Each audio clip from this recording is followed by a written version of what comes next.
High time for a tea party. I'm a historian, and it is high time for a tea party.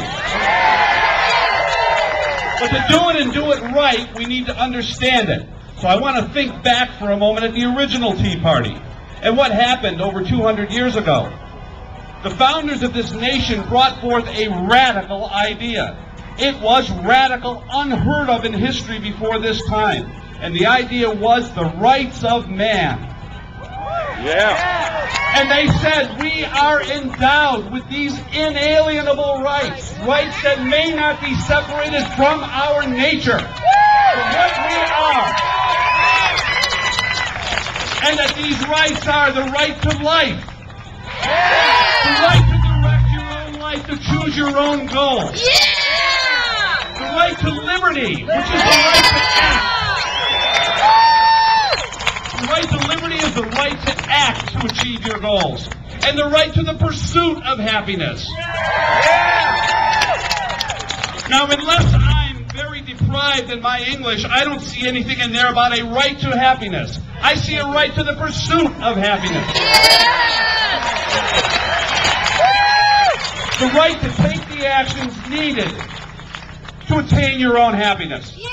And these rights are founded on a certain view of man, which is that we, each of us individually, look at the person next to you, look in the mirror, is an autonomous moral being with the right to choose and direct his and her own life. This led to a very radical view of government, unheard of in history. Government was not to be inherited by the force of an aristocracy like in Europe, or by the divine right of kings stretching back generations of oppression. It was to be instituted to secure these rights, which is what the founding documents say. To secure these rights, governments are instituted among men. The relationship from the very beginning was master and servant.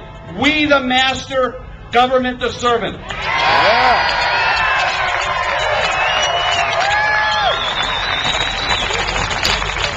The very purpose and reason for a government is to secure these rights. The results in America speak for themselves. The greatest, most prosperous nation the world has ever seen.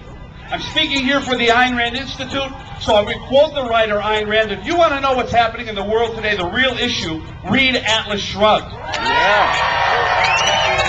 Where, in speaking to the graduating class at West Point, she said the United States was the first and only moral nation in history. And she was right.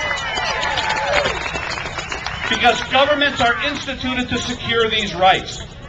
The principle of rights and this principle of government is so strong that over the next few generations, the nation was able to correct the original shortcomings of the founders' application.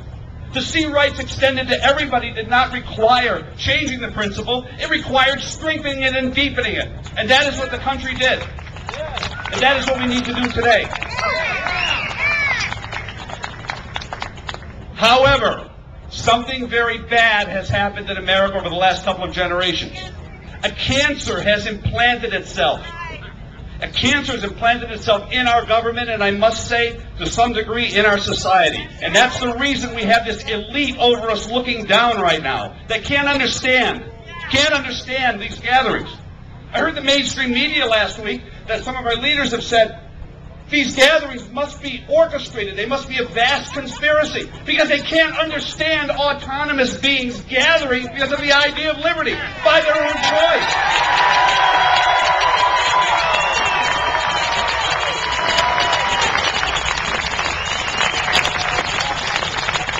The idea is foreign to them because they don't think about autonomous moral beings making choices or see them. They see only dependence.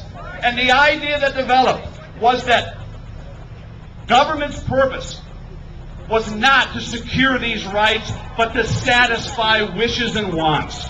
And that is what implanted over the last two generations. Who indeed? And who was to provide this? The government, they say. The government. Who is really providing it? Every person who works and produces. taken from them by coercion from the government. Wish for a better house? There's a government housing agency that will give it to you from taxes extorted from the population. Wish for health care? There is a government agency that you can appeal to who will provide it, extorted from others. And this cancer has grown from within to the point where this ruling elite over now is got before us a budget in the neighborhood of $4,000 billion. We're hearing a word entering our vocabulary that we never heard 3 years ago, and that word is the trillion.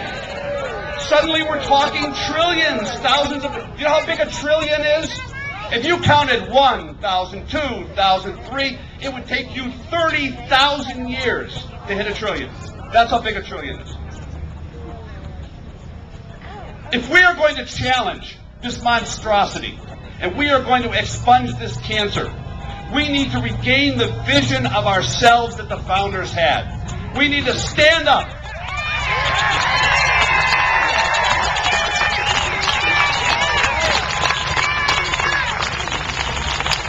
We need to stand up and assert ourselves as autonomous moral beings with rights to our own life, with rights to our own liberty, and rights to our own pursuit of happiness. Because it is going to take as great a commitment to take down this monstrous cancer as it took to build it. We're going to have to be strong, we're going to have to be independent in our thinking, and we're going to have to speak out. And there's going to have to be many more rallies like this.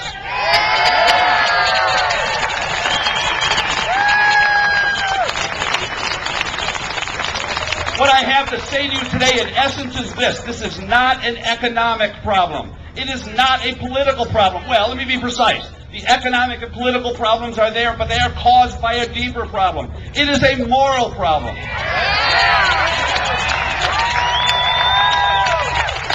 I ask you to look at yourselves again. Do you see an effaced member of a group with no moral status, no rights, no liberties, bound from the day of birth to serve?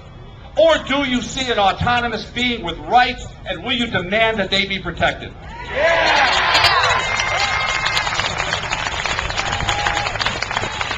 The proper functions of government are the police, the courts, and the military. And this atrocity of these pirates overseas is simply a symptom of this. Our government cowering before them, afraid to assert and defend civilization and ourselves, is simply a symptom of what's happening at home too. It is time to stand up, say no, assert ourselves, assert our moral status, and make our voices heard. Thank you very much.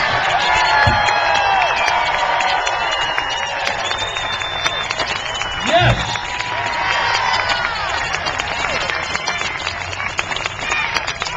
I can't resist. Let's see those signs.